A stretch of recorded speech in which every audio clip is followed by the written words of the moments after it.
The wheelbase difference between an A31 and a VH Commodore is only 2 millimeters.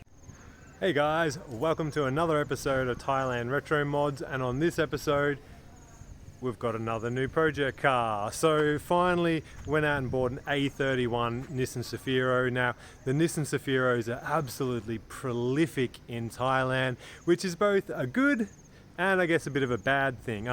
The good thing about it is you basically get 95% of an S13 Silvia or R32 Skyline in what is questionably maybe not the most attractive chassis, but these things do have a lot going for them. As I said before, they are basically an S13 Silvia come R32 Skyline, so they handle really great, all the parts bolt on, and this one has some special tasty parts on it, so let's give you a walk through it.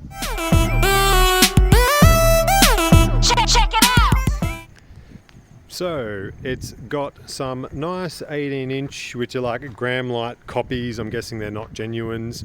They might be, I'll have to have a closer look at them. But it's also got the R32 4-pot brake upgrade, which is fantastic, front and rear. And something which was a nice surprise, when I first put it into reverse, I got that typical diff clunk, and I was like, oh no, diff's about to go. But then the guy's like, nope, it's actually got a Cars 1.5 way LSD in it with 4.3 gears, so this thing picks up really quick. Now let's have a look what's under the hood.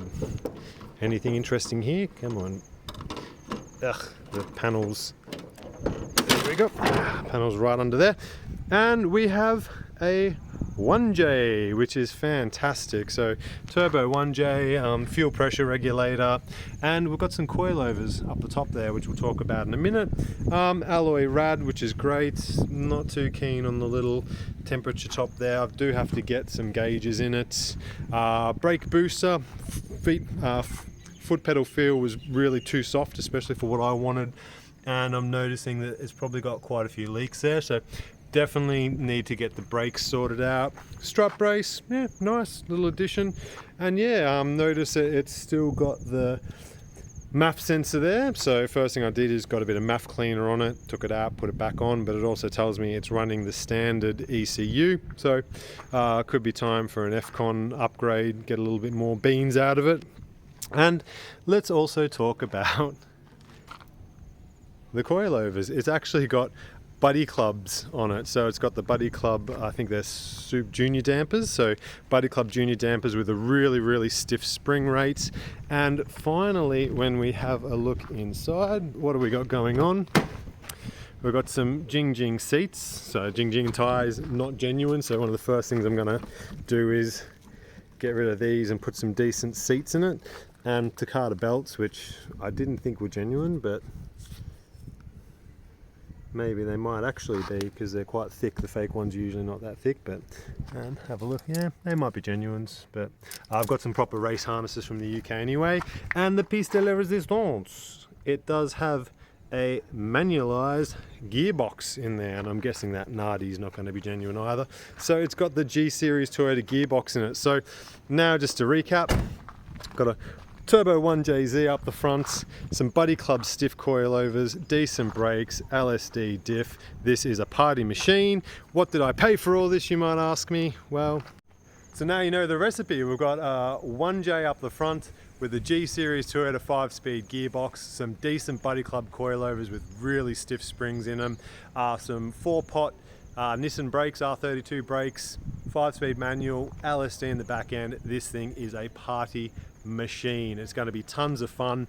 And what did I pay for all this? It cost me in Thailand 139,000 baht, which is an absolute bargain if you ask me.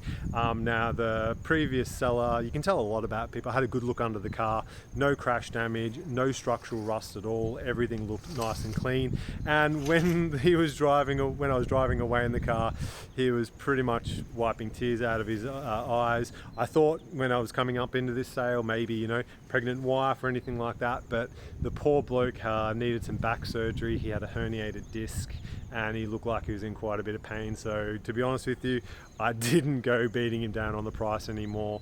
We gave him what he was asking, which was already discounted quite heavily, and this is a party machine. Now the plan was to actually put all this into the VH Commodore, because the wheelbase difference between an A31 and a VH Commodore is only 2 millimeters. So you could, if one was so inclined, take the whole thing, rear subframe, IRS, brakes, the whole kit and caboodle out of this car and put it in Eggy, the VH Commodore. So that was gonna be the plan, and me and the wife were talking about it. You know, there's a lot of engineering that goes into that, a lot of time. The car's gonna be off the road. This thing's registered, it's running, it's in our name. It's just got a decent stereo in it, it's a comfortable cruiser, it's got a non-turbo 1J in it, so if you wanted some beans you could always just turbo that, but then you're talking bushes and all that sort of stuff to go along with it.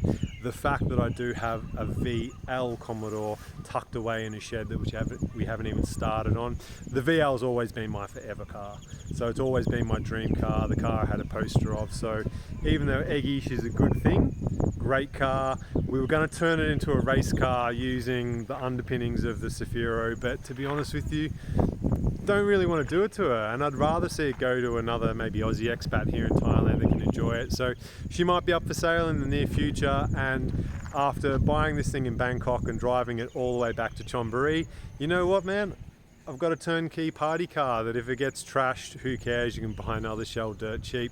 So that's been the episode for today, guys. Hope you enjoyed.